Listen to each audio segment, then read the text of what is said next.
এই যে হ্যালো, আপনি আমার বাবার চেয়ারে বসে কি করছেন? উঠুন বলছি এখান থেকে, আমার বাবাই কোম্পানির ওনার।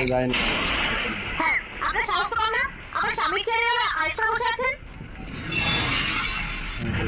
কি হলো, কানে কথা যায় না? উঠুন বলছি এখান থেকে।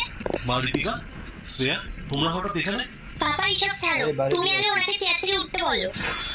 মা, আসলে তোমার বাবার কিছু জরুরি কাজ বাকি ছিল, আমি সেটাই করে দিচ্ছিলাম।